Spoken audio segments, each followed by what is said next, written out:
사명 이야기 16번째 시간입니다. 우리 지난 시간에 나누었던 주제를 한번 읽고 지나가겠습니다. 첫 번째 베드로 2번으로 했을 때 우리 같이 읽으면 시작. 사명자도 때로는 넘어집니다. 그러나 하나님은 하나님을 사랑하는 사명자를 반드시 회복시키십니다. 둘, 바울 1. 하나님은 바울을 자녀로 불러주셨습니다.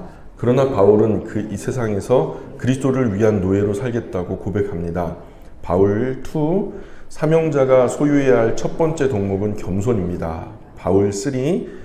겸손은 행위에 달린 문제가 아니라 하나님 앞에 올바로 서 있는가에 달린 문제입니다. 바울 4. 사명자가 소유해야 할 두 번째 덕목은 눈물입니다. 오늘 계속해서 바울 이야기를 할 건데요.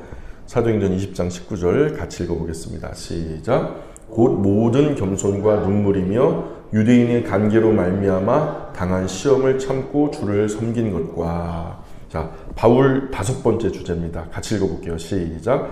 사명자가 소유해야 할 세 번째 덕목은 시험을 참는 인내입니다. 그래서 시험을 참는 인내의 첫 번째 이야기를 좀 나눠보려고 합니다. 우리가 지난 시간에 사명자에게 필요한 것은 모든 겸손, 그죠? 그리고 눈물, 그리고 그에 이어서 세 번째로는 시험을 참는 인내. 시험을 참는 인내를 사명자의 덕목으로 꼽습니다. 그런데 여기서 바울이 언급하는 시험은 조금 특이한 시험이에요. 일반적인 시험이 아니고요. 좀 독특해요. 뭐라고 써 있어요? 그냥 시험이 아니라 유대인의 관계로 말미암아 당한 시험. 그쵸? 유대인의 관계로 말미암아 당한 시험. 이렇게 써 있어요. 사실 유대인만 바울을 박해한 것은 아니죠. 바울은 이방인에게도 박해를 당했어요. 그러나 본문은요, 유대인만 언급하고 있죠. 이방인 얘기는 안 나와요. 왜 그럴까요? 왜 유대인에게 당한 이야기는 하는데 이방인에게 당한 얘기는 안 할까요? 이유가 크게 두 가지예요. 첫 번째는 유대인이 자기들이 믿는 유대교의 가르침과 바울이 가르치는 가르침이 완전히 다르다는 이유로 노골적으로 바울을 대적했어요. 바울은 유대교에서는 적이에요. 유대교가 이 온 지구의 유일한 종교가 돼야 되겠다라고 생각하는 사람들이 유대주의자들이거든요. 근데 유대주의자들에게는요, 그리스도교의 수장인 바울은요, 대적할 존재죠. 그래서 나아가 그냥 대적하는 정도가 아니라 바울의 전도 사역을 회방해요. 교묘하게 바울이 전도하고 다니는 수많은 지역 교회들, 그런데 유대주의자를 틈타가지고 이간질을 하고 아주 교묘하게 덫을 치고 못된 짓을 그런 사람들이 들어간 곳이 또 고린도였었거든요. 그래서 그런 식으로 회방을 해요. 노골적으로 박해할 뿐만 아니라 은밀하게 회방도 하고. 때문에 유대인의 관계로 말미암아 당한 시험을 참고 주님을 섬겼다, 이렇게 표현한 거예요. 그리고 두 번째는 뭐냐면 바울에게 유대인을 향한 특별한 애정과 또 깊은 영적 부담감이 있었기 때문이죠. 바울이 어디 사람이죠? 모르긴 몰라도 로마 시민권을 가지고 있었지만 자기의 정체성은 유대인이었단 말이죠. 동포잖아요. 바울은 예수님 만난 이후로 유대교에서 가르치는 구약의 모든 지식이 기본적으로 예수 그리스도를 이해하는 요람이 된다는 것을 알았어요. 그가 다마스커스로 가는 도중에 예수님을 만났고 두 가지 중요한 질문을 통해서 자기가 핍박했던 그분이 유대인들이 그렇게도 기대하고 고대했던 메시아 그리스도 구세주라는 것을 알고서는 그 정보를 모두 업데이트하기 위해서 아라비아 광야로 들어가잖아요. 아라비아 광야로 들어가서 거기 3년 동안이나 자기가 가지고 있었던 구약의 모든 지식들을 다 뒤집어 엎어요. 그래서 예수 그리스도를 중심으로 모든 성경이 재편성된 거예요. 이제 바울의 뇌가요, 갱신된 거예요. 예수 그리스도로 꽉 차버린 거예요. 구약에 있었던 그 모든 이야기도 예수님 이야기였다는 거죠. 그래서 예수님 만난 이후 바울이 공부해 보니까 유대인이 생명처럼 여기는 구약의 모든 부분이 예수님을 직간접적으로 가르치고 있었다는 거죠. 그런데 신기하게도 대부분의 유대인이요, 예수님에 관한 수많은 가르침을 이미 알고 있어요. 벌써 5살만 돼도 막 그것을 암송하게 하고요.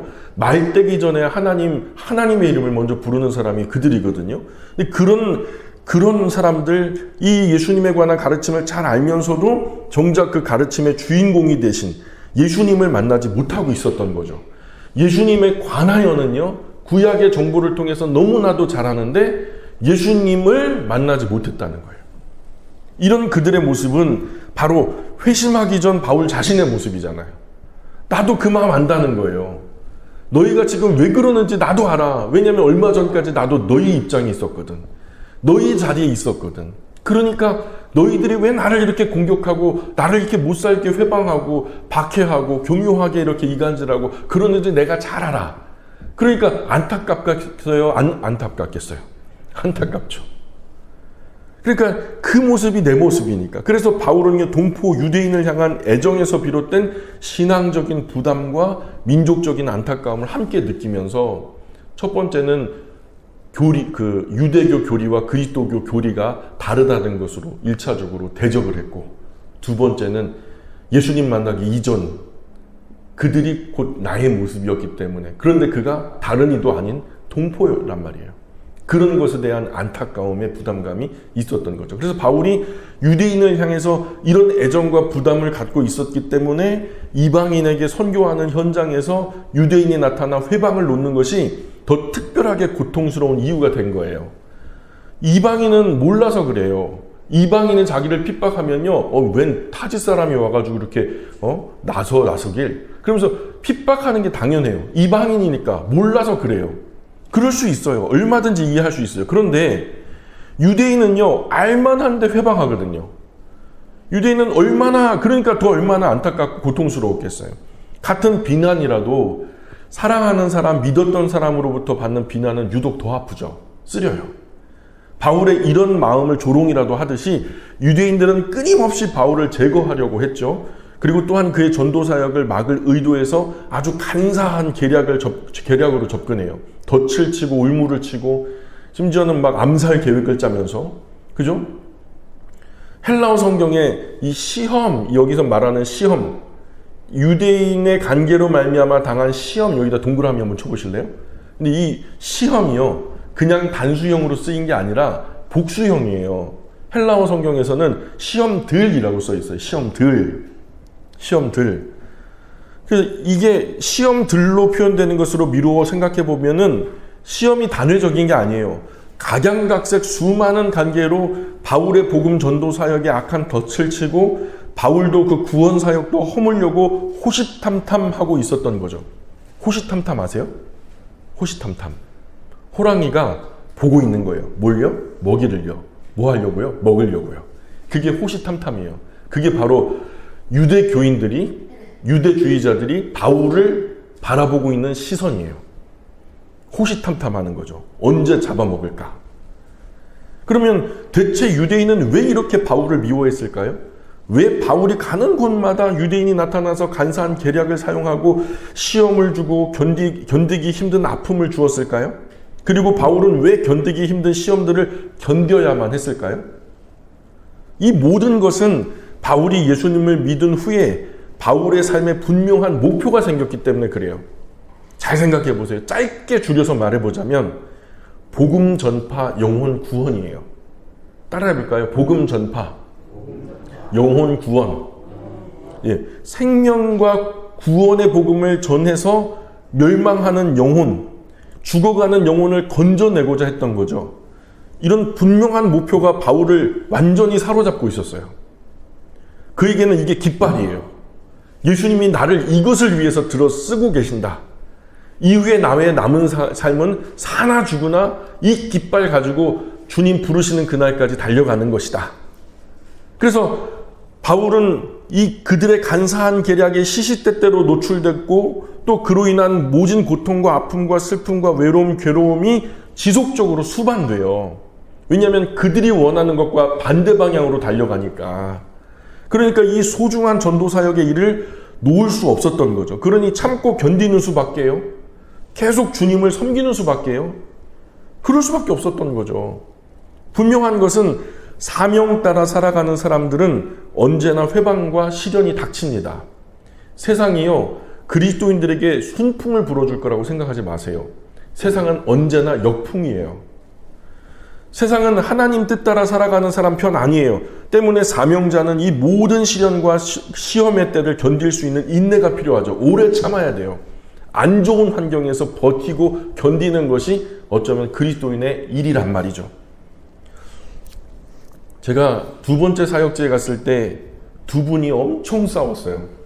교사, 제가 중고등부 교사 담당을 했는데 교사 선생님들이 한 10분 계셨거든요. 근데 그 중에서요, 양쪽에 유디아 순두개처럼 양쪽 그 교사들을 아우르고서 파당을 만들어갖고 두 분이 엄청 싸우는데, 한 분은 보험을 판매하는 만큼 막 이렇게 외향적인 성격을 가지신 분이에요. 되게 활발하죠. 그런데 한 분은요, 조용조용하면서 정말 조금 조용히 이제 내성적인 성격을 가지고 있어요. 그러니까 한 분은 E형 기질이고 한 분은 I형 기질이에요.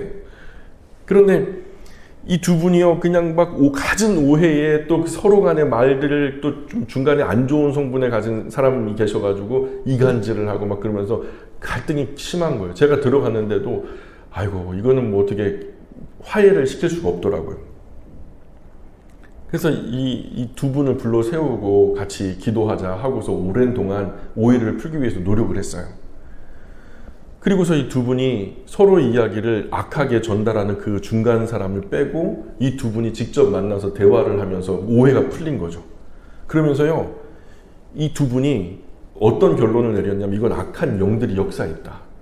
전도사님 말씀대로 악한 귀신이 우리가 서로 합치하는 것을 원치 않나 보다. 그래서 별것도 아닌 일에 이렇게 오해를 사게 하고 결국 피해보는 것은 우리 중고등부 아이들이 피해를 받거든요. 그러니까 합치하고서 나중에는요, 이 두 분이 단짝이 돼가지고 으쌰으쌰 하는데요. 예, 제가 그 교회 갔을 때 중고등부 500명 넘어서 600명에 육박하는 이 그 장년부 아이들이, 장년부 분들이 계신데 중고등부가 몇 명이냐면 13명 있는 거예요. 이 비정상이잖아요. 500~600명 정도 되는 교회에 자녀들만 나와도 100명 이상은 나와야지. 그죠? 이상한 거예요. 그러니 알고 보니까 뭐 교사들 안에 이런 반목과 질시가 있으니까 오해가 풀리고 합치가 되는 순간 이 두 분이 막 쿵짝쿵짝 하더니요, 합치가 이루어지는데요. 그 해 말에, 제가 3월 달에 들어갔었는데 그 해 말에 12월 달에요, 우리 다 같이 성탄 축하하면서 중고등부실에 모였더니 80명이 모이더라고요. 선생님들 제외하고 아이들만 80명이 모이더라고요. 그러니까 악한 영들이 이런 걸 바라는 거예요. 악한 영들이. 사명 따라 살려고 하는데 오해와 이간질, 시험, 환난 왜 없어요? 이거는 우리가 그냥 내던져버리고 도망치라고 있는 사인일까요? 아니면은 버티고 견뎌서 넘어서야 할 문제일까요? 사명자들에게는요, 이게 없을 수가 없어요.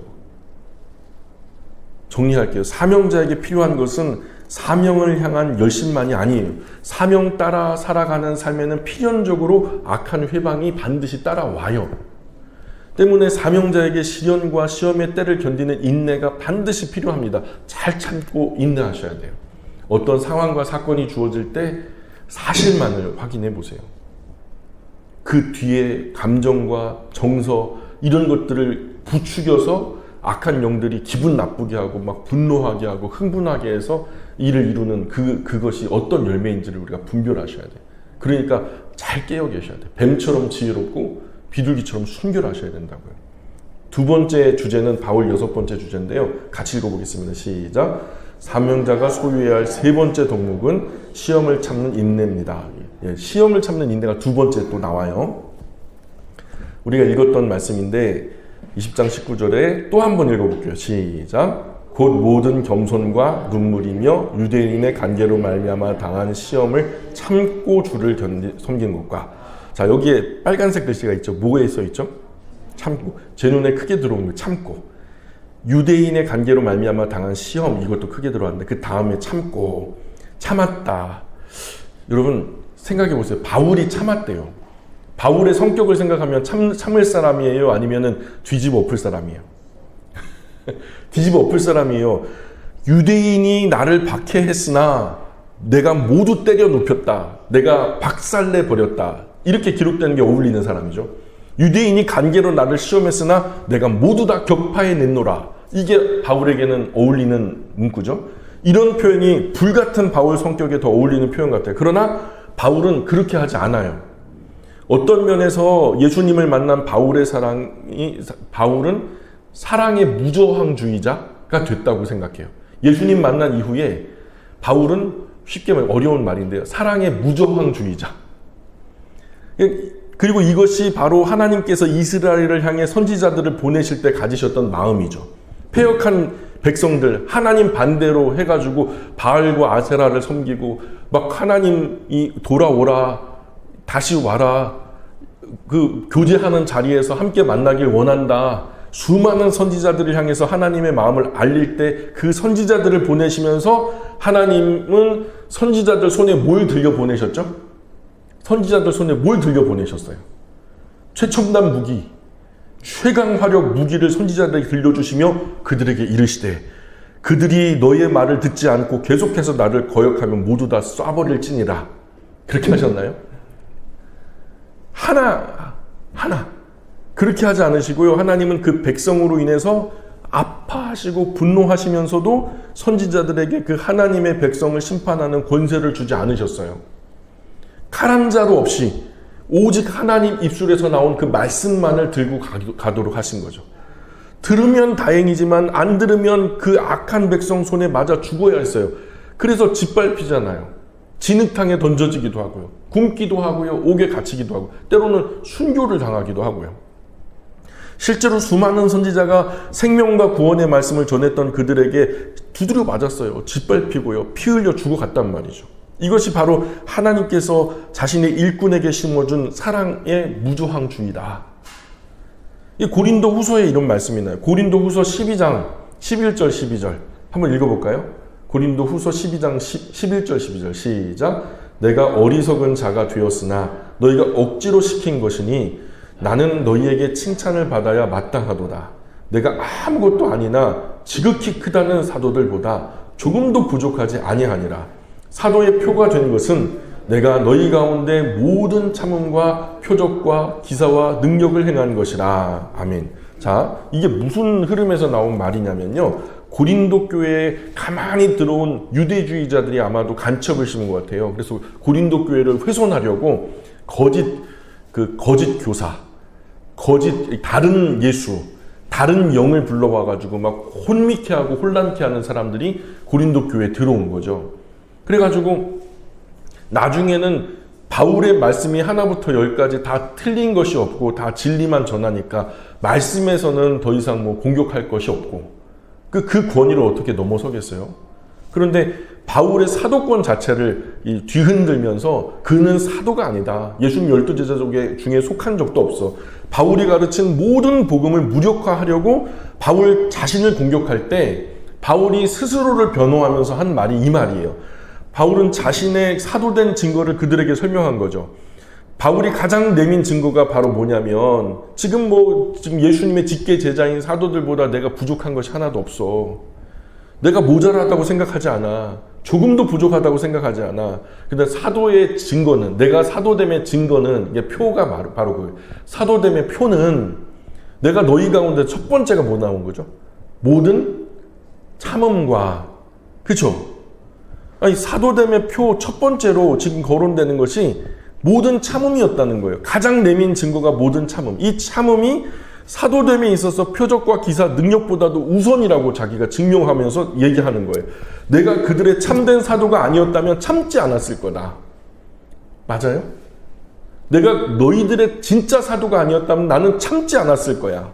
참을 필요도 없었을 거란 말이죠. 그렇기 때문에 바울에게 있어서 참음의 근본적인 동기는요, 바울이 만난 예수님에 대해 신의를 지키는 행동이었고, 참아야죠. 예수님 때문에라도. 그분이 나를 참으셨으니 예수님 얼굴 봐서라도 나는 참아야 될 거 아닙니까? 그리고 예수님을 사랑하기 때문에 할 수 있는 최고의 신뢰와 사랑의 표현이 뭐냐? 내가 수모를 당할지라도 참는 거예요. 똑같이 수모로 갚아주는 게 아니라. 이 예수님에 대한 사랑이 바울이 대하는 영혼들에 대해서도 깊은 사랑으로 우러나게 했던 거예요. 예수님 사랑 때문에 그들을 사랑하는 모습으로, 무저항으로. 그리고 그 모든 것을 참을 수 있게 했던 거죠. 그러므로 바울은 그 참음이야말로 자신의 사도된 가장 결정적인 표라고 생각했어요. 여러분, 참된 그리스도인의 표지가 뭐라고 생각하세요? 예수님 때문에 참는 거예요. 예수님 때문에 참는 거예요. 실제로 이 참음을 삶 속에 가장 잘 드러내신 분이 바로 누구냐? 그 대표자가 바로 예수님이죠. 예, 많은 고난과 괴로움을 당하셨어요. 그러나 묵묵히 참아내셨어요. 어떻게 이 모든 말도 안 되는 상황을 말로 다 표현할까요? 할 말이 없는 것이 아니라 말로 다 할 수 없는 거죠. 그리고 예수님이 침묵하셨단 말이에요. 예수님은 여러 기적과 이적을 능수능란하게 행하셨던 분이세요. 엄청나게 12영이나 되는 천사들을 내가 동원하지 못할 것 같아? 천사 군대 12개 사단이면요 지구를 휩쓸고 말죠. 그러나 그 모든 능력은 오직 하나님을 드러내는 데에서만 사용하셨을 뿐이에요. 자기 자신을 방어하기 위해서 기적을 행하신 적은 한 번도 없으세요. 검과 몽치를 가지고 온 무리가 자신을 잡아갈 때도 예수님은 전혀 저항하지 않았어요. 그냥 너희들이 하려고 하는 거 해라. 내어줬죠. 오히려 대제사장 종 말고가요 그냥 괜히 나서다가 베드로의 칼에 귀가 잘렸잖아요. 그때 예수님이 나서서 능력을 발휘해 주셨죠. 말고의 귀를 다시 붙여주셨잖아요. 그때 능력을 사용하셨죠. 이것이 바로 우리 주님이 가셨던 길이에요. 그리고 지금 우리가 가야 할 그리스도의 길이고요. 그 사명자는 참아요. 누구 때문에 참아요? 성격적으로 잘 참도록 디자인된 사람이 아니라 예수님 때문에, 예수님 사랑 때문에 참는다고요. 그분이 나를 참으셨으니 나도 지금 이 상황을 참아내는 거죠. 정리할게요. 그래서 사명자의 삶은 사랑의 무조항주의라는 말로 요약되는 거예요. 그러므로 사명 따라 살아가는 삶에는 끝없는 참음과 또 참는 인내, 견디고 버티고 안 좋은 상황에서도 끝까지 걸어야 하는 그런 숙명이 있다라는 거죠. 세 번째 주제는 바울 7번째입니다. 계속 읽어볼게요. 시작. 충성스러움이 없는 사람에게는 고난도 없습니다. 시편 34편 19절입니다. 같이 읽어요. 시작. 의인은 고난이 많으나 여호와께서 그의 모든 고난에서 건지시는도다. 예수님 편하게 믿는 길 많아요. 그쵸? 예수님 편하게 믿는 길이 많다고요. 단지 예수님을 구주와 주님으로 믿을 뿐 아무것도 하지 않으면 돼요. 그쵸? 예수는 얼마나 편해요, 그러면? 예수 믿는 게? 그러나 문제는 그런 것을 믿는다라고 말하잖아요. 찬양 집회 잘하는 교회 가서 함께 찬양하고 성경 공부 잘하는 교회 찾아서 신나게 배우죠. 또 설교 좋다는 교회 찾아가서 말씀 듣는 것은 믿음을 즐기는 삶이지 믿음으로 사는 삶이 아닌 거예요. 다시 한번 말해볼까요? 찬양 집회 잘하는 교회 가서 함께 찬양하고 성경 공부 잘하는 교회 가서 신나게 배우고 설교 좋다는 교회 찾아가서 말씀 듣는 것은요, 믿음을 즐기는 삶이지 믿음으로 사는 삶이 아니라고요. 섬기려는 의지가 없는 사람에게는 고난도 없어요. 섬기려 할 때 고난이 찾아와요. 힘들면요, 슬그머니 피해버리면 그만이에요. 섬기려 하지 않는 사람은 그래요. 아유, 귀찮아. 아유, 속 시끄러. 아유, 부담스러워. 그러면서 슬그머니 그냥 피해버리면 그만이죠. 그런데 하나님을 인격적으로 깊이 만나고 감당할 수 없는 하나님의 사랑을 진짜 현실의 삶에서 경험하게 되면은요, 모든 것이 달라져요. 그냥 사랑의 빚쟁이가 되는 거예요. 내가 가만 앉아 있으면 되겠나? 내가 이렇게 편하게 있어도 되겠나? 빚쟁이가요, 마음이 절대로 편안하지 않죠. 언제까지 마음이 편안하지 않죠? 빚 다 갚을 때까지 편안하지 않죠. 그 사랑의 빚 언제 다 갚을 수 있을까요? 못 갚아요. 그러니까 남은 삶 동안에 하나님 앞에서 우리가 안절부절하는 것이 당연한 일인 거예요. 어떻게 우리가 그분의 사랑을 갚을 수 있겠어요?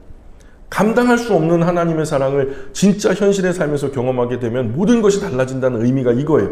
그 사랑을 모른 채 어둠 속을 살아가는 영혼이 너무 불쌍해서 견딜 수가 없어져요.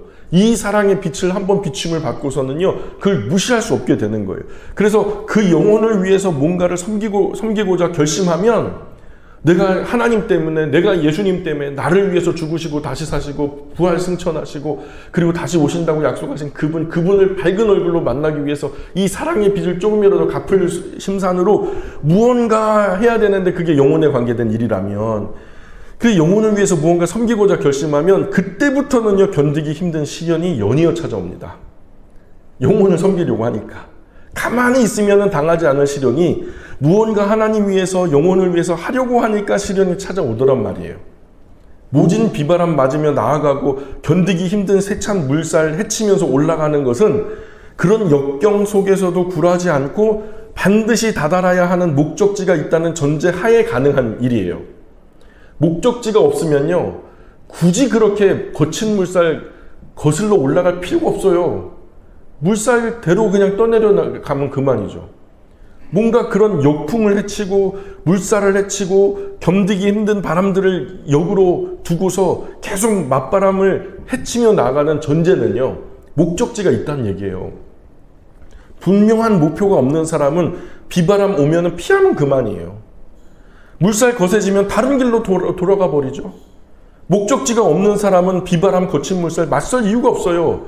뭐 세워라 내워라 그냥 방랑자처럼 바람 불면은 숨어 있고 바람 이제 멈추면 또 나아가고 그러면 되는 거죠. 근데 목적지가 있는 사람은 다르다니까요. 더구나 사탄은요, 영혼을 향한 불붙는 목표를 가진 사람이 원하는 대로 하나님 나라 확장하며 살도록 내버려 두지 않아요. 따라서 하나님 나라를 위한 선한 목표가 생기면 시련은 반드시 뒤따라올 수밖에 없다는 거예요. 하지만 이 모든 것은 이미 예수님께서 자신의 삶을 통해서 예고하셨어요. 나를 따라오려거든 자기 몫의 십자가를 지고 나를 쫓아라.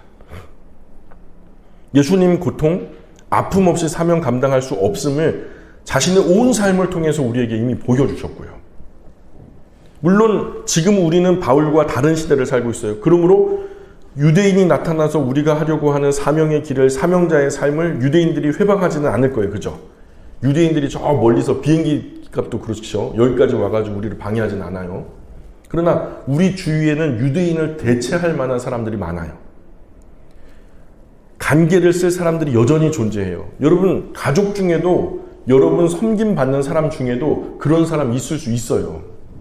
생명과 구원의 복음을 이해하지 못하는 사람, 그가 사명을 가진 여러분에게 간계를 쓰는 유대인이 될 수도 있단 말이에요.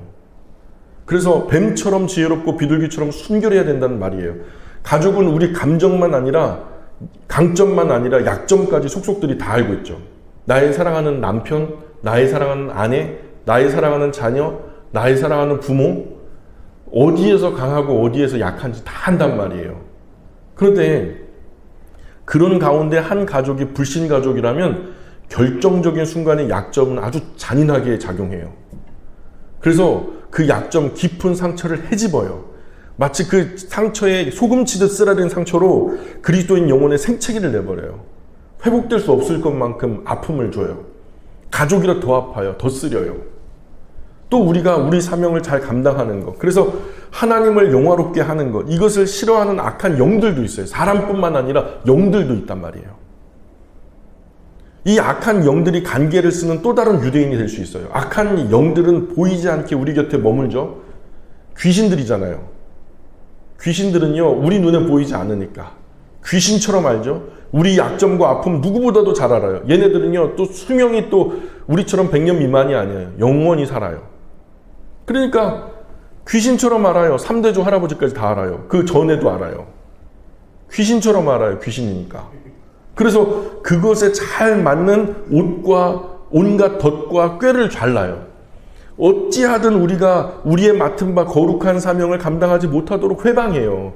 얘 요것만 살살살 건드리면은 귀찮아서 안 나와. 얘 요런 데서 살살살살 괴롭히면은 부담스러워서 안 나와. 그거 다 알아요. 다 알아요. 그 역풍이라는 거예요, 그게. 그리고 그러한 모든 정황 속에서 우리는 끊임없이 고통을 맛보게 될 거예요. 그렇다면 우리는 다른 방향으로 가고 있는 거예요. 근데 여러분, 이런 고통은 충성되게 사명을 감당하는 사람만 느낄 수 있는 고통이에요. 절대로 취미처럼 그냥 재미있게 신앙생활하는 사람, 신앙생활을 다시 말해서 아까처럼 제가 말씀드렸던 것처럼 즐기는 사람들은 절대로 이런 역풍을 만나지 않아요. 역풍을 만나는 사람들은요, 사명 감당하는 사람만 역풍을 만나요. 비록 하나님과 영혼을 섬기는 자리에 있을지라도 그것을 그저 하나의 일로만 생각하고 대충대충 섬기는 사람은 절대로 그런 역풍이나 고통을 느끼지 않아요. 그러나 정말 제대로 하나님의 사랑에 내 마음이 감동되어서 내 안에 성령님의 내주하심으로 지금 내가 구원받은 삶을 살고 있다면 그런 고통, 역풍이 없을 수가 없는 거예요. 정리할게요. 선한 사명, 그 선한 사명에 따른 거룩한 목표가 있다면요, 거룩한 목표를 따라 살려는 충성스러운 사람에게는 반드시 찾아오는 악한 회방과 고통이 있다는 거예요. 그 이상한 게 아니라 지극히 정상이다. 뭔가 잘 되려고 하면, 잘 하려고 하면 아까 다퉜던 그 두 선생님처럼, 뭔가 이 두 분을 통해서 합치가 되면 많은 영혼이 구원받을 것 같으면 거기서 이상한 이간질이 일어나고 악한 영들이 역사하면서 괜스레 괜찮았던 관계들도 깨지고 잘 되던 사업도 이상해지고 건강했던 육체도 깨지고 온갖 이상한 일들이 벌어지거든요. 그럴 때는 직감하셔야 돼요. 맞는 방향이구나. 감당해내시고 견디시고 버티셔야 돼요. 오래가지 않을 거예요. 내 안에 성령님이 가만히 두지 않을 거니까. 여러분 어떻게 생각하세요? 사명 따라 사는 삶의 고통 아시나요? 그 고통 회피하지 않고 그 고통 품고 하나님과 동행할 때 하나님께서 주시는 그 일로, 그 말로 다 할 수 없는 감격과 감동과 위로가 있어요. 분명히 지나가요. 훗날 주어질 하늘의 상급은 지금 감당하는 고통에는 비할 바가 못 되죠. 그런 고통과 회방에도 불구하고 끝까지 잘 감당하시기를 주님의 이름으로 축복합니다. 인생 짧아요. 이제 몇십 년 안 남았잖아요. 그렇죠? 오늘도 해프닝이 있었어요. 원로 목사님 위해서 이제 살집을 지금 구하고 있는데 진짜 어렵게 올해 2월부터 그냥 월요일마다 가가지고 이 주변에 온갖 전세를 다 뒤졌는데 없어요. 그러다가 하나님의 은혜로 기도의 응답인가 봐요. 그래서 나와가지고 즐겁게 두 번을 보여드렸더니 원로 목사님이 성이 안 차죠. 아파트인데 단독에 살다가 아파트 어떻게 들어가요? 감옥 같고. 그게 저희들은 답답한 거예요. 경기주택공사에서 1억 3천 주거비 지원을 한다고 해서 그것과 더불어서 전세비 조금 보태면은 좋은 환경에서 이 65세 이상 어르신들은 종신 거주가 가능하다니까. 이거는 정말 좋은 기회다 그랬더니 그 계속 반대하고 저 아침에 내내 싸웠어요. 제가 지금도 뒷목이 뻣뻣해요. 계속 싸웠어요. 그랬더니 나중에는요, 이 원로 목사님이 너무 화가 나고 막 혈기를 부리시는데요. 이 2년을 여기서 더 살게 해줬대요. 전 주인이, 이 주인이. 그러니까 그럼 난 2년 안에 하나님 부르시면 되겠지 뭐. 그러는 거예요. 험한 말을 하시더라고요. 마음대로 하시라고 막 그러면서 얼마나 속이 상하고 막 상심이 되는지. 그래요. 그래서 참 원로 목사님은 자신의 남은 인생이 2년 미만이라고 생각하시는 거잖아요. 근데 조금 서글프더라고요. 말씀 너무 하시네. 그 아버지 위해서 뭔가 이렇게 수고하는 아들 며느리한테 말씀 너무 험하게 하시네. 이런 섭섭함이 오더라고요. 그런데 따지고 보니까 뭐 연세 되니까 지금 부르셔도 이상하지 않을 연세인 거예요. 제가 머리가 띵 했죠. 그래서 제가 오후에는 좀 마음을 잠잠하게 하려고 많이 노력했습니다. 어쨌든 사담입니다. 네 번째 주제로 넘어가 볼까요? 바울 8번째 주제인데요. 자, 같이 읽어봅니다. 시작. 사명자가 소유해야 할 네 번째 덕목은 무엇을 하든지 주님을 섬기듯 섬기는 태도입니다. 아멘. 사도행전 20장 19절입니다. 시작. 곧 모든 겸손과 눈물이며 유대인의 관계로 말미암아 당한 시험을 참고 주를 섬긴 것과 사도행전 20장 18절 그 한 절 전에 보면은 이런 말씀이 나와요. 그들에게 말하되 아시아에 들어온 첫날부터 지금까지, 이게 에베소에 들어온 첫날부터 지금까지 그 말이에요. 내가 항상 여러분 가운데서 어떻게 행하였는지를 여러분도 아는 바니. 근데 지금 바울의 행한 것이 19절 짧은 한마디로 요약되는 거죠. 어떻게 행하였는지 여러분이 알아. 근데 어떻게 행했대요? 주를 섬겼대요.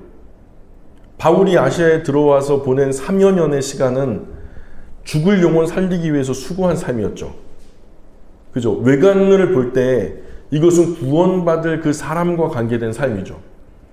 바울이 하나님께 뭐 예배하고 찬양하고 그러느라고 3년 보냈어요? 아니면은 하나님의 복음을 통해서 많은 사람 살리기 위해서 수고했어요.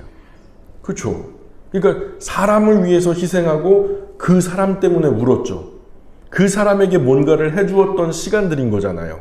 그렇죠? 그러나 하나님 시각에서 그것은 사람 섬긴 것이 아니다.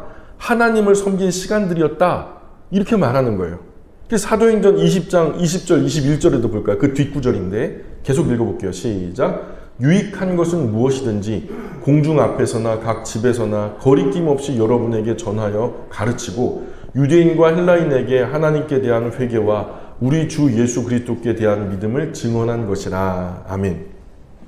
자, 바울 곁에는 항상 사람들이 있었어요. 바울은 늘 그들에게 뭔가를 해주면서 살았고요. 바울의 모든 시간, 모든 생애는 구원 얻을 사람들에게 쏟아 부어진 생애였어요. 그런데 그렇게 많은 구원받지 못한 사람 구원하려고 몸부림치며 헌신하며 살았던 그 삶을 두고서 바울은 뭐라고 그러냐면 주를 섬긴 것과 그래요. 분명히 사람 섬겼잖아요. 외관상은 사람 섬긴 게 맞아요. 그러나 바울은 사실 주님을 섬기고 있었던 거죠. 이런 자세가 사명 감당하는 사람이 시종일관 유지해야 할 중요한 정신이라는 거예요. 잘 들어보세요. 오늘 그 사람 때문에 참고 인내하는 게 아니에요. 잘 들어보세요. 내가 참는 이유가, 우리가 참는 이유가 내 앞에 있는 이 사람 때문에 참고 인내하는 게 아니란 말이에요. 그 사람을 한 영혼으로 보시고 그를 사랑하시는 하나님, 그를 위해 죽으시고 다시 사시고 부활 승천하시고 다시 오시마 약속하신 천하보다도 귀하게 여기시는 그 예수님 보아서 오늘도 그를 참아주고 그를 인내하는 거예요. 한 사람 한 개인 봤다면 이미 이 만남 순간 때려치고 버렸을 거예요. 못하러요. 안 보면 그만이죠. 100년 미만 못 사는데. 좋은 것만 보고 살기에도 아깝고 짧은 인생인데 왜 내 말도 이해하지 못하는 사람 얼굴 마주보고서 살고 싶겠냐고요. 왜? 그게 다 누구 위한 거예요? 우리 주님 위한 거라는 거예요. 한 목사님이요. 오랫동안 심호하던 교회를 떠나게 됐어요. 이 성도들이 목사님 통해서 받은 은혜의 말씀이 너무 귀하고 또 신앙적인 감화가 너무 감사해서 가시는 목사님 뒤로 펑펑 울면서 막 따라간 거죠. 배웅하느라고. 그러다가 한 성도님이 목사님 손을 꼭 붙들고 못 보내겠대요. 그리고서 하는 말이 목사님 아마 죽을 때까지 목사님 못 잊을 거예요. 목사님 제 생명의 은인이에요. 제가 목사님 못 만났더라면 지금껏 죄와 어둠 속에 살고 있었을 거예요. 목사님 제가 뭘 해야 목사님 은혜에 조금이라도 보답할 수 있을까요? 하면서 이제 너무 안타까워서 막 울더래요. 그랬더니 그분의 고백을 들은 목사님이 이렇게 말씀하셨다 그래요. 형제님은 저의 섬김을 받았다고 하지만 사실 저는 단 한순간도 형제님을 섬긴 적이 없어요. 저는 우리 주님 한 분만을 섬겼을 뿐입니다. 그러니 과도하게 저에게 신세졌다고 생각하지 마세요. 모두 주님이 하신 일입니다. 하고서 떠나셨다는 거예요. 바울이 모든 겸손과 눈물과 인내로 에베소 교회를 섬길 수 있었던 것은 바울이 타고난 인격이나 성품 때문이 아니었어요. 바울의 전 생애는 사람을 섬기는 삶이었지만 실질적으로 바울의 전 존재를 지배하고 있었던 정신은 뭐였냐면 지금 나는 나를 위해 돌아가신 예수님을 섬기고 있다. 나는 그분의 사랑에 빚진 자다. 나는 그분 위해서라면 이렇게 살아도 이렇게 죽어도 좋다. 나를 통해서 영광 받으실 분은 오직 주님이시다. 이런 마음이었죠. 겸손과 눈물로 섬김 감당하고 유대인의 관계로 인한 당한 시험을 참을 수 있었던 것은 바울 마음 깊이 주님을 섬긴다는 이 한 목적이 겨냥하고 있었기 때문에 그 모든 편지풍파 다 감당하면서 우직하게 나아갈 수 있었던 거죠. 정리할게요. 저도 여러분도 주님 섬기는 거예요. 그쵸? 목사 섬기는 거 아니죠? 그죠? 저도 여러분 섬기지만 여러분 섬기는 게 아니에요. 우리는 다 한 가지로 주님 섬기는 거예요. 거친 일, 험한 일, 힘든 일, 어려운 일, 낯선 사람, 어린아이들, 초신자들 각 개인 별도의 일을 섬기는 것처럼 보이지만요. 사실은 다 섬기는 일은 다양하지만 섬기는 분은 단 한 분 주님이시라는 거죠. 저와 여러분에게 주어진 사명을 주님 섬긴다는 정신으로 감당하고 있나요? 성경은 말해요. 성경은 말해요. 골로새서 3장 23절 같이 읽어봅시다. 시작. 무슨 일을 하든지 마음을 다하여 주께 하듯 하고 사람에게 하듯 하지 말라. 아멘입니까? 맡겨진 일들을 주님 섬기듯 섬기고 있나요? 섬김의 방향이 잘못되었다면 이제 그 방향 바로 잡아야 할 때예요. 한 집사님이 엄청 시험에 든 거예요. 집사님이 시험에 들어가지고 목사님 찾아온 거예요. 목사님 찾아와가지고 모 권사님 말도 안 되는 횡포로 인해서 막 갈등 때문에 신앙생활이 너무 어렵고 막 너무너무 힘들고 나 교회 나오기도 싫고 그냥 다 포기하고 싶고 막 그러면서 온 거죠. 그래서 목사님이 집사님에게 갑자기 한 가지 부탁, 집사님 말씀하기 전에 제가 한 가지만 좀 부탁드릴게요 하고서는 저 주방에 가고 시원한 물 한 잔을 갖다가 유리잔에 가득 따라가고 목양실까지 좀 가져다 주세요. 그래서 예배당까지 그냥 바로 오지 마시고 좀 이렇게 돌아가서 오시라고. 그래서 예배당을 이렇게 애둘러, 바로 직선으로 오지 말고 애둘러 가지고 오시라고 그렇게 부탁을 한 거예요. 집사님 생각에는 목사님이 대화 이제 막 할 건데 목이 좀 마르신가 보다 하고서 주방에 가서 조심조심 하면서 그 차가운 물을 한 잔 따라가 쟁반에 받쳐서 물 흐를까 봐 살살살살 하면서 이제 물잔을 받아든 그 물잔을 목사님 앞에 내려놓은 거죠. 그래서 물잔을 받아든 목사님이 고맙습니다 집사님. 그런데 혹시 예배당에 회돌아 오시는 길에 안내 책상 위에 뭐가 있었는지 기억하시나요? 하고서 물은 거예요. 근데 집사님이 당황해서 말하는 거예요. 아니요 목사님, 물잔 넘칠까봐 다른 거 못 봤어요. 물잔 넘칠까봐 그냥 조마조마하면서 와갖고 못 봤어요. 목사님 집사님께 말씀하더래요. 집사님 그래요. 우리 그렇게 예수님 믿읍시다. 집사님 물잔에 집중해서 다른 거 전혀 보지 못했던 것처럼 우리 위에 죽고 다시 사신 예수님만 바라보고 다른 건 보지 맙시다. 그랬대요. 그래서 아멘 하고 그냥 집사님 가셨대요. 아마 잘 믿고 계시겠죠? 저와 여러분도 우리 주님만 보고 열심히 신앙생활 하시죠. 여기서 별의별 걸 다 보죠. 왜냐하면 상처받은 사람들이 예배당에 오니까요. 그렇죠? 목마른 사람들, 배고픈 사람들이 오니까요. 영적으로, 정신적으로, 육체적으로 험한 것들이 다 여기서 일어나는 일들입니다. 자, 5번째 주제예요. 바울 9번째 주제인데요. 같이 읽어볼게요. 시작. 사명자가 소유해야 할 5번째 덕목은 거리낌 없는 열심입니다. 자, 사도행전 20장 20절입니다. 시작. 유익한 것은 무엇이든지 공중 앞에서나 각 집에서나 거리낌 없이 여러분에게 전하여 가르치고. 아멘. 사명자가 소유해야 할 5번째 덕목은 거리낌 없는 열심입니다. 바울은 자신이 어떻게 자신의 사명을 감당했는지를 설명하면서 사도행전 20장 20절에서 말해요. 유익한 것은 무엇이든지 공중 앞에서나 각 집에서나 거리낌 없이 너희에게 전하여 가르쳤다. 근데 여기에서 제가 집중한 단어가 거리낌이 없다 예요. 이것은 주저하지 않는다 뭐 그런 의미죠. 헬라어로 직역하면 이래요. 뭐라 그러냐면 지금 요 구절을 헬라어로 직역을 하자 보면 아주 유익한 것들 중에 그 어떤 것도 뒤에다가 감추어 놓지 않았다 이런 말이에요. 그래서 바울의 사역을 가로막는 많은 방해 요소가 있었어요. 바울이 그 선한 사역을 못하도록 회방하는 많은 회방거리들이 있었어요. 그러나 그런 것들에 의해 제지당하지 않고 서슴없이 복음을 전했다는 거예요. 그래서 다른 성경에는 거리낌 없이를 어떻게 번역하고 망설이지 않고 망설임 없이 이렇게 번역하고 있어요. 망설임 없이 즉각적으로 맡겨진 일을 성실하고 진실하게 행동으로 옮긴 거죠. 이것이 바로 참된 사명자의 삶이에요. 두려워하고 망설일 시간에 그냥 행동해 버렸다는 거예요. 유익하기 때문에. 그것이 너희 영혼에 유익하기 때문에 나는 망설이지 않고 그냥 즉각적으로 행했다는 거예요. 그 무엇도 사명 따라 살려는 바울의 열심을 멈추게 하지 못했다는 거죠. 자기에 대한 사랑도 박해도 자신이 돌보는 영혼에 대한 인격적인 실망도 바울의 부단한 섬김을 그치게 할 이유가 되지 못했어요. 그들에게 유익하다는 것은 거리낌 없이 행동했대요. 망설이지 않고 액션을 했다는 거예요. 그런데 이렇게 그 무엇에도 거칠 것이 없이 섬기기 위해서는 먼저 우리 삶 자체가 간편해야 돼요. 단순해야 돼요.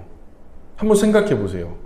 우리가 싸우러 나간다고 생각해 봐요. 그런데 하얀색 원피스를 입고 뾰족한 예쁜 구두에다가 거기 구두에 또 보석도 박혀 있어요. 그거 신고 싸우러 나갈 수 있어요? 일하러 나갈 수 있냐고요. 섬기는 사람도 마찬가지예요. 주렁주렁 삶의 복잡다단한 정황 여러 가지 소원들 주렁주렁 매단 채로 사명의 길을 걸어간다는 거예요. 말도 안 되죠. 사명자는요, 삶이 단순해야 돼요. 하나님 나라 가는 개나리 보찜 나그네 길 걸어가는 사람으로. 자꾸 무슨 장치 그런 거 필요 없어요. 그리스도인 사역의 필요에 즉각적으로 행동하지 못하도록 가로막는 모든 것들을 없애야 돼요. 당장 나의 헌신에 필요한 곳이 있는데 오늘은 힘들고 내일은 어렵고 모레는 곤란하고 글피는 휴일이고 이렇게 말한다면 그가 어떻게 사명자일 수 있겠어요? 헌신된 사람의 가장 큰 특징은요, 주님께서 부르실 때 아멘, 즉시 필요에 따라 곧바로 민첩하게 움직이는 거예요. 예, 제가 여기 있습니다. 사랑하는 여러분, 저와 여러분에게 거리낌 없는 열심이 있나요? 그 무엇에도 거칠 것 없이 민첩하게 주어진 사역을 감당하고 계신가요? 이거보다 중요한 게 도대체 뭐예요? 아니면 이 사명 앞에 이중 삼중으로 핑계거리를 준비하고 계신가요? 그건 다 부수적인 일들이에요. 이 세상에서 먹고 사는 얘기잖아요. 거기에 더하기 영원이라는 시간을 더해보세요. 지금 내가 하고 있는 이 일이 그래도 의미가 있어요? 주님이 시키신 이 일보다 더 귀한 일인가요? 나 자신을 한번 되돌아보셨으면 좋겠어요. 나에게는 하나님께서 맡겨주신 사명이 있나요? 하나님께서 어떤 사람은 교사로, 어떤 사람은 찬양단으로, 어떤 사람은 전도자로, 어떤 사람은 봉사자로 세워주셨죠. 없다면 거짓말이에요. 없다면 그야말로 신앙생활 취미로 하든가 아니면 구원받지 못한 사람이죠. 나에게 주어진 그 사명을 거리낌 없는 열심으로 감당하고 계신가요? 혹시 스스로 제한선을 그어놓고 내 생활에 방해받지 않도록 이 정도 선에서만 섬기자. 이 선을 넘어가면 목사님 선을 넘으시는데 교회가 나한테 너무 부담스럽던데. 직장에서도 지켜지지 않는 워라벨이 뭔지 아세요? 워킹과 라이프의 밸런스를 맞춘다 그래갖고 적당히 일하고 적당히 즐기고 그런 삶의 균형, 밸런스가 있다 그래서 워라벨이라고 해요. 직장에서도 사실 그 워라벨 찾기 어렵거든요. 근데 교회 안에서 신라벨을 지키려고 해요. 신라벨이 뭔지 아세요? 신라면이 아니고 신라벨. 신앙생활과 라이프, 그죠? 나의 일상의 밸런스를 지키자는 거죠. 여기까지는 신앙의 영역이고 여기는 나 일상의 영역이니까 신앙이 이 선을 넘어서 내 개인적인 삶까지 들어오면 곤란해, 부담스러워. 그러지 않았으면 좋겠어. 누구 맘대로? 혹시 나의 마음속에 하나님께서 맡기신 사명이 이루어지는 것보다 나의 삶에 다른 더 중요한 것이 있지는 않나요? 혹시 사명의 길을 걸어간다라고 하면서 그냥 하얀색 드레스에 보석 박힌 뾰족 구두 신고 온갖 장신구 주렁주렁 달고 우리 아버지들 같은 경우에는 하얗게 그냥 막 다려진 그냥 가다마이 그런 거 입고 일한다고 헌신한다고 그렇게 하고 있지는 않나요? 그건 잘못된 거죠. 사명자는 삶 자체가 사명자의 삶으로 개조돼야 되는 거예요. 개조돼야 되는 거예요. 정리할게요. 그 무엇에도 방해받지 않는 꺼리낌 없는 열심으로 하나님께서 저와 여러분에게 맡기신 거룩한 사명을 온전히 완수할 수 있기를 주님의 이름으로 축복합니다. 그것을 위해서 최적화하기 위해서 우리 남은 날들을 하나님 앞에서 준비된 헌신자로 사명자로 살 수 있기를 우리가 함께 기도하겠습니다. 자, 우리 함께 기도하고 마치겠습니다. 귀하신 하나님,